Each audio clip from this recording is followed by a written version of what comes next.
You make it 500 into 1,000. 100% return overnight. They didn't cover the downside.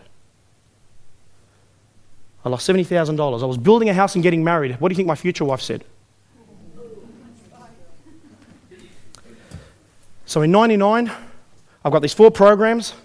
So the other thing with these 4 programs was this, folks. 3 out of the 4 speakers never walked the talk. They were just good salespeople. So when I was listening to these speakers telling me big returns, everything's great on the whiteboard, I thought, this is great. I want to deal with that person. I want to speak to that person. That product got delivered to my house. I pick it up, open it up. I go, where do I start? Stock market. I've never done this before. Pick up the phone, ring the 1-300 number. I want to speak to so-and-so who was on the stage. I know you can't talk to him. You're talking to us. Well, I'm stuck. Where do I go? What do I do? I had this call centre. They didn't want to help me. They just wanted to answer my question quickly and get me off the phone. So I didn't get far. So I had these products collecting dust on my shelf. So towards the end of 99, I think, okay, great, I'm on a train going to work, Mother 9 to 5 magazine, I pick it up, cash flow, come to our seminar, learn about the stock market. This time it was written differently. Nice colours, big words. This is different. So I pick up the phone when I get to work, I ring up, I register for an event in 2 weeks. I get home, I go, honey, in 2 weeks' time I've got to go to an event. It's a 3-day event, I've got to go. My wife goes, over my dead body, or my future wife at the time. She says, over my dead body. I said, honey, this is different. I just want to go to this. She says, okay, promise me one thing. Promise you're not going to invest in anything. I said, honey, I promise. Gentlemen never do that. I get to this event, stock market speakers up on stage, all these different things, got all these speakers. At the end of the night, Nick Hallett comes up on stage and says, folks, 95% of people will speculate. You'll put money on the market with no guarantee of a return. If it goes in your direction, great, but if it doesn't, you're going to lose money. Simple fact. 5% will create the market, consistent low-risk returns every month, irrespective of market direction. I was like, what? But I thought, hold on, that makes sense. I would rather put money on the market and earn an income on that investment and not have to care about where the market goes. So, folks, what did I do? I invested. I get home and I go to my future wife. I said, honey, you're not going to believe this. It's different. She said, what have you done? I said, I invested in this program. You're not going to believe it. It's called Shell. This bloke Nick was talking about. She's going, what have you done? I said, we don't understand. See, those programs, 95% of people speculate. 5% I'm trying to explain it to her. How many of you go home and you try and explain something to your partner and your partner's going, freak, what have they done? That was me. So I had to try and explain it to her. But she said, okay, fine, you've got $10,000 left in our account, utilise the $10,000, whatever happens, happens. If it doesn't work for you, accept defeat, the market's not for you, let's move on. I said, honey, if that's all you're going to say to me, yes, thank you very much. So folks, in 1999 I started investing. See, what I found was this. I find many people procrastinate. That sounds great, but I've got to ring my wife and talk to my wife, ask the next door neighbour, talk to my father, and if everything's okay, then I'll look at it. People who procrastinate will never get anywhere in life. People who take action will get somewhere in life. Because how many of us will sit there and go, that looks great, but all of a sudden I've got these buts. And that's just excuses, excusitis. For me, there was money to be made on the stock market. People were making money on the stock market. They weren't brighter than me. Why can't I make money on the stock market? And I realised the other side. So in 1999, with $10,000 I put onto the market. I was still working in my JOB. It wasn't like I was going to retire overnight. But I wanted to start small, very conservative, because I knew what aggressive trading was like. So in 1999, I invested on the stock market. In 2003, I retired at the age of 28. So what did I do? I was sitting at home, getting up at 10 o'clock in the morning, and I thought, I've got to do something because I can't sit here. So I went and invested in childcare centres. I bought 2 childcare centres in Sydney. Because I thought, this is brilliant. Childcare centres, staff are going to run them. I'm going to be sitting back, I'm playing golf, and the staff are going to work them. But that wasn't the case. I was working more hours in these childcare centres than what I was working in a JOB. And then on weekends, I'd have to go and replace glass and do maintenance because the little kids were breaking them. So in 2007, I sold them to my brother.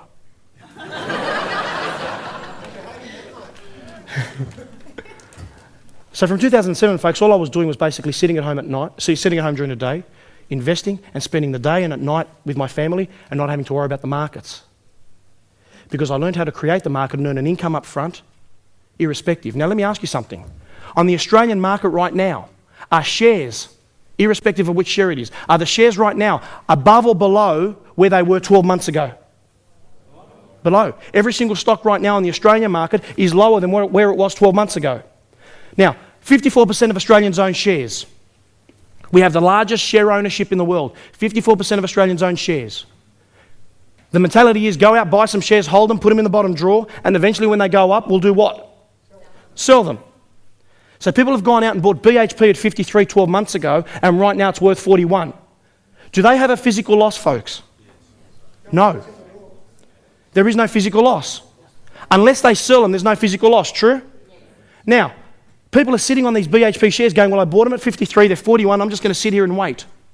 Could you imagine going out and buying 5 investment properties and sitting on them and leaving them there going, right, I'm going to buy one in Hawthorn, in Ipswich, in Maroochydore, I'm just going to buy properties in Queensland and wait for them to go up in capital growth and then I'll sell them. And then I come along on stage and I go, guess what, folks? Irrespective of what you bought those houses for, we can put a tenant in there to start paying you income every week. How would you feel? So these people have gone out and bought shares and are sitting on them doing absolutely nothing. Now, whether they bought them at 53 or 41, they don't have a physical loss. But how would you like for me to show you how to earn an income into your account every month, irrespective of what they're worth? Would you like that? Yes. And that's what this strategy is about. See, I compare the share renting strategy with the property market because it works hand in hand. Irrespective of what I bought my house for. If I bought a house 3 years ago at $500,000 and it's worth $450 now, do I have a physical loss? No. Is my tenant still paying me $500 a week rent? Yes. What can I do with that $500 cash flow? Reinvest it, do whatever I want with it. Do I care what the value of that house is right now? No. So if you went out and bought some shares, irrespective of what they were worth, can you rent them out right now? Yes. So how would you like some income into your account irrespective of what they're worth? Now, can we protect our shares, folks? Yes. Absolutely. Why aren't fund managers protecting our superannuation or your superannuation? Well, it's not that they don't care, but is it in their best interest? Maybe not. I don't know. So what happened was this, folks. In 2007, I got rid of the childcare centres. Nick Halleck, who was my mentor in 99 when I invested in Sharelord, said, George, I'm going to go down to the Titanic. Well, I've gone down to the Titanic. I'm going up to International Space Station. I've got to go to Russia and do some training. I want you to come on board and work with me. I said, I'm happy to, Nick. He says, you know the strategy. I know you very well. I can trust you. I want you to come and present Sharelord with me and also run the mentoring team. And I accepted that, folks. So right now what I do is I travel around the world. Robert Kiyosaki has actually asked us to speak at his event next year in Orlando, Florida.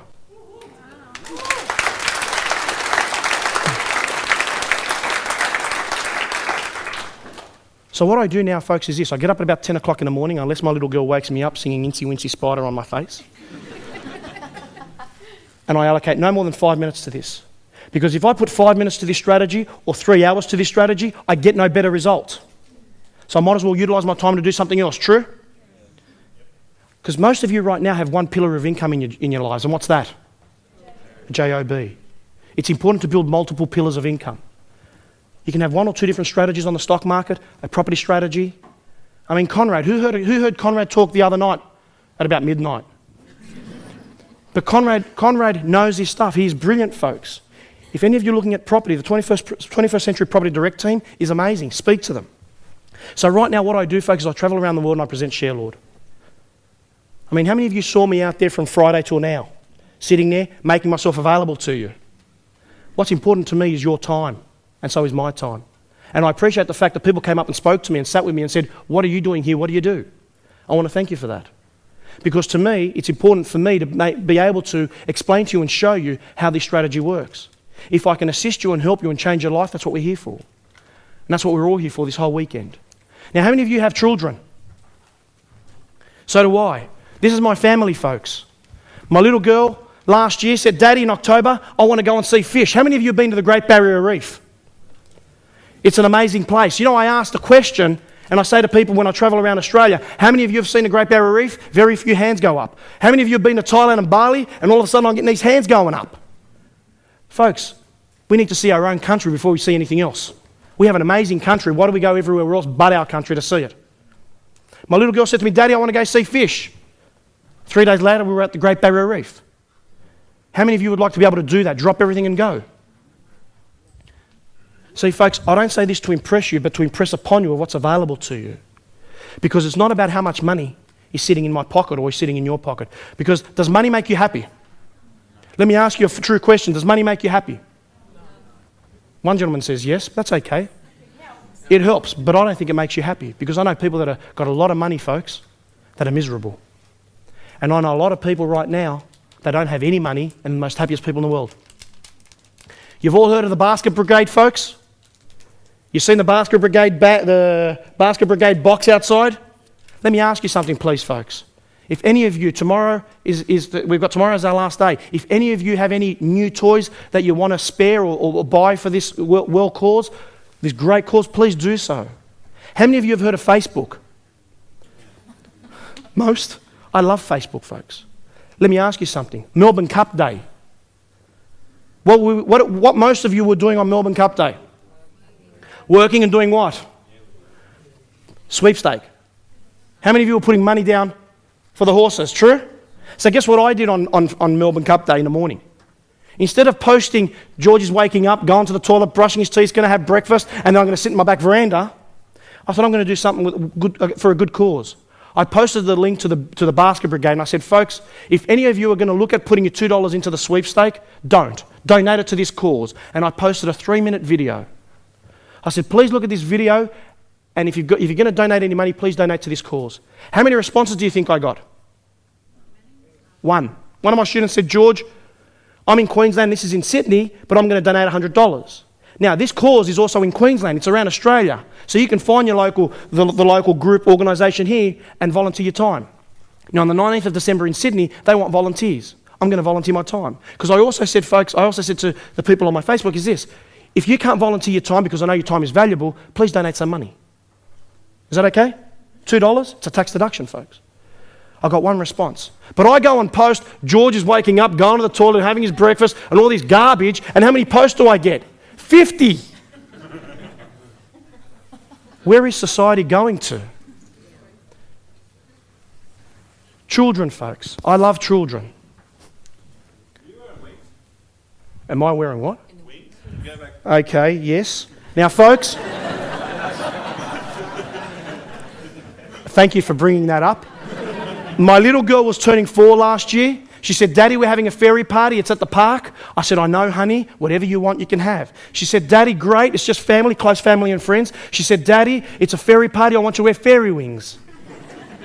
I said, honey, I'm happy to wear fairy wings. Now, it was just close family and friends. There was 80 of us.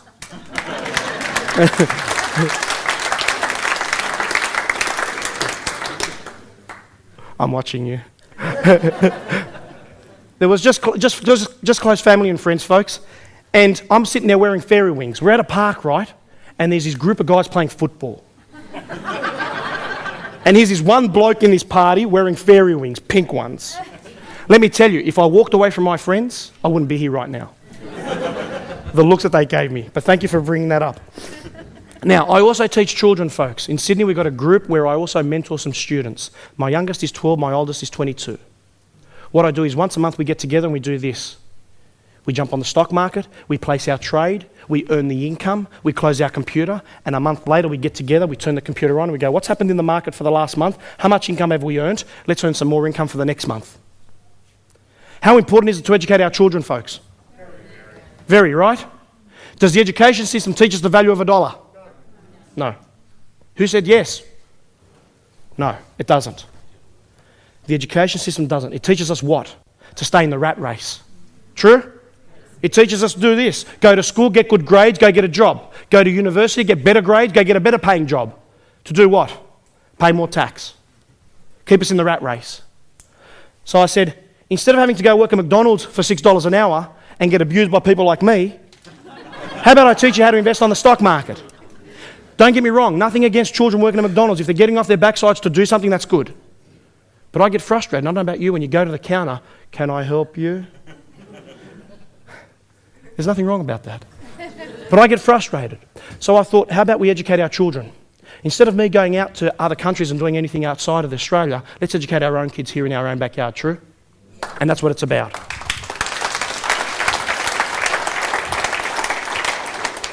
Whoops. This is some of the things. Now, this is Montana. And Montana says, "Hi, George. I go to War Stars. Thank you so much for your talk this month." She says, "Your enthusiasm and time is appreciated. These strategies are easy, and now I have my mum and dad hassling me to teach them as well. They've seen my account and the income we are creating, and they want in. My dad has had shares for a long time and has never done anything with them. He laughed when I told him he can rent them out. He thought you and I were nuts until I showed him my account. Expect a call from him." Guess who rang me 3 days later? Now, this is the Dow Jones, folks. That's a chart of a Dow Jones. What is the Dow Jones? It's an index. It makes up the top 30 stocks in the US. There's over 10,000 stocks or shares in the US. The Dow Jones makes up the top 30. Now, whether the Dow Jones is going, or it's doing a bit of a jog, or it's sprinting, if it's doing a bit of a jog, or it's sprinting, or if it's coming down for a correction, can we consistently make an income and generate an income off the stock market, folks? Yes. Absolutely. Now, in 2007 to the beginning of 2009, what was the Dow Jones doing? It was having a heart attack. Do you think we can still earn an income from the stock market? Yes. Absolutely, every month, irrespective of market direction. See, when the US market catches a cold, Australia gets meningococcal. We did. Every single stock on the Australian market last year came down. No, absolutely not. You're incorrect. But let me ask you something, folks. Whether the Dow Jones is up or down, can we generate an income? Yes. Absolutely. How many of you would like to generate an income irrespective of where the markets are going? Seriously. Now, let me tell you something. If I said to you, you can do this strategy on the Australian market, or you can do it on the US, allocating the same time and effort, how many of you would consider the US? Hands up. And how many of you would not consider the US? I want honesty, please. Would not. Okay, thank you. Let's go to property now. Let me ask you a question. If I said to you right now, there is a property here in the Gold Coast earning 6% per annum, or there is a property in Western Australia earning 12% per annum, would you invest in Western Australia? Yes. Is the process the same? Yes. I still got to go to a bank to get a loan. I still got to get a building inspection. I still got to speak to the solicitors, make sure the paperwork, everything. The process is the same, isn't it? The only difference is what? Location and return, isn't it?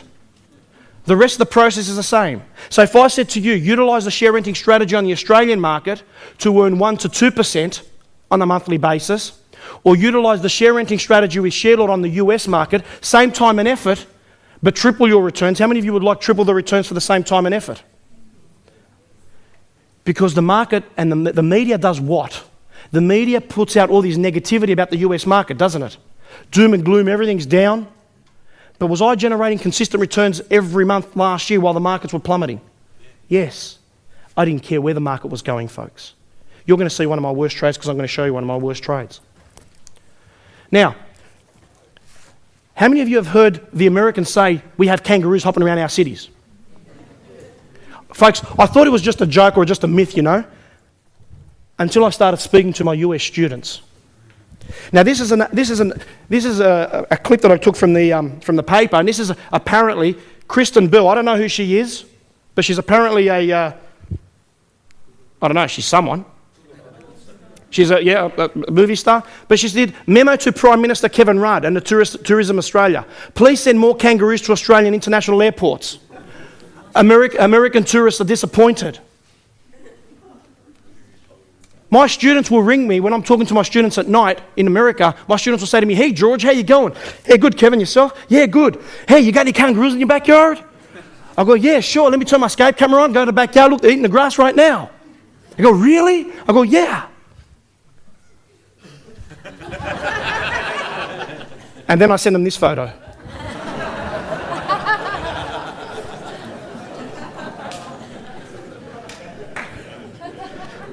But before I send them this photo,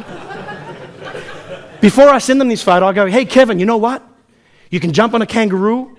You can get it at the opera house, jump on a kangaroo. It'll take you around the opera house for an hour and bring you back at the same spot it picked you up from." "Oh, really?" I go, "Yeah." Folks, no joke, Americans believe that we have kangaroos hopping around everywhere. And that's no lie. No lie. Now, how many of you would like to make money from the Americans while you sleep? Absolutely. I love it. I make money from the Americans while I sleep. and I bring the money back into Australia. It's brilliant. Now, in regards to regulatory licensing, folks, I'm authorised under an AFSL licence to provide you with general advice on the stock market and our strategies. Now, let's get acquainted. At Financial Freedom Institute, we're professional investors and wealth strategists with over 18 years' experience. We are the authors of one of the best-selling stock market home study educations. Anyone can Google our name and find thousands of search items with regards to our integrity, honest reputation, and the strength of our best-selling stock market education. We've personally mentored and educated over 160,000 students globally. And we are the foremost leaders in educating clients to trade various strategies, as you can see right there, such as stocks, CFDs, options, forex, and commodities across the globe. Today, I'm not going to talk about those other strategies. I'm going to talk to you about share renting, which is a low-risk strategy that pays consistent, conservative returns every month. How many of you have heard of Nick Halleck? Fantastic. Nick Halleck is the founder and creator of Financial Freedom Institute and Share Lord. Nick Halleck in 2003 went down to see the Titanic. How many of you would like to go down and see the Titanic? For $300,000 or just under, actually it's just under $500,000 you can. But in 2003, Nick Halleck wanted to become a cosmonaut. Americans call them astronauts, Russians call them cosmonauts. In 2003 to the end of 2008, Nick did his training. He is the first Australian civilian to become a cosmonaut. Everywhere he travels, he flies the Australian flag around the world and says, I'm the first Australian civilian to become a cosmonaut. And that's a great achievement. Now, folks, what do you think the investment is to become a cosmonaut that you have to pay up front?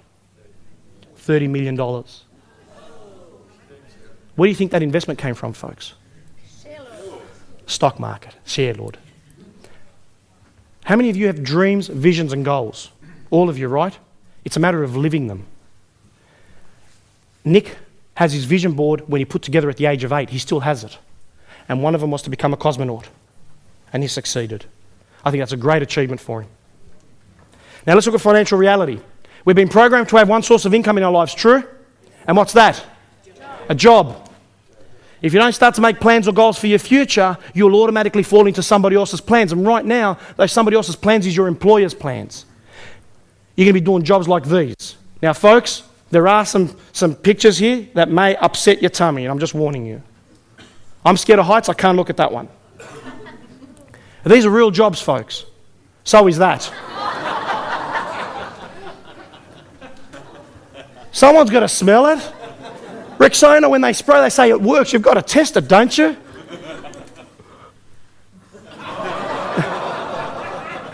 Which target do I hit, the white or the red? Look at the poor bloke on the left. He's trying to do his work. He's got his hand on the keyboard. The other one's not letting him. Now, how many of you feel like that on a Monday morning when you get into the office? It's like, kill me now. Now be prepared. That is a real job. Look at the bloke standing over here. Look at his face. I don't think he's impressed. Someone's got to do it. Would you like to be doing these sort of jobs? Or living the lifestyle? That's what we call financial cancer, folks. Interest rates, what have they done, folks? Gone up. 3 in 3 months, or 1 in 3 months. 3 in 3 months. How many of you can substantiate an interest rate rise? How many of you can cover that? Just before Christmas. Think about it. They're increasing interest rates. You know what happens? When we're drowning, they stick a garden hose in our mouths. That's what they do. Merry Christmas. Do you think there's going to be some more next year? Absolutely. Absolutely. Lost super. Accounts gobbled by fees. Do you think fees are eating our super, folks? Yes. Absolutely they are. And this is why it's important, if you can, set up a self-managed super fund. How many of you heard Warren Black? Isn't he brilliant? Yeah. He's my personal accountant, folks. You pay for what you get. Simple as that. And you really need to speak to him. How many of you heard Peter Bland last night?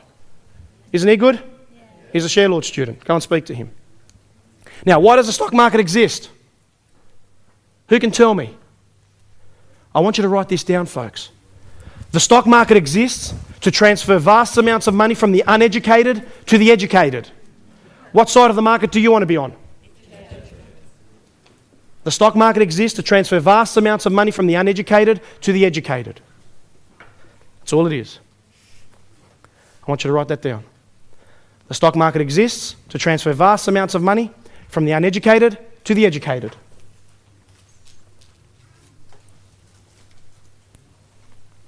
The stock market exists to transfer vast amounts of money from the uneducated to the educated. So in regards to the stock market, or my stock market secret, folks, I simply do the exact polar opposite of what 95% of people do. 95% of people will follow the herd. I do the exact polar opposite. And that's why I'm here, and that's why I'm where I am right now, because of that fact. And how many of you would like to live in Profitability Street? Hands up. Fantastic. Now let's look at Share Lord. Can I get you all to say Share Lord? Share Lord. Louder. Share Lord. Fantastic. What does a Share Lord do? In fact, what does a landlord do? Buys a house, rents it out, and does what? Earns an income. Let me ask you a question. Who controls the property?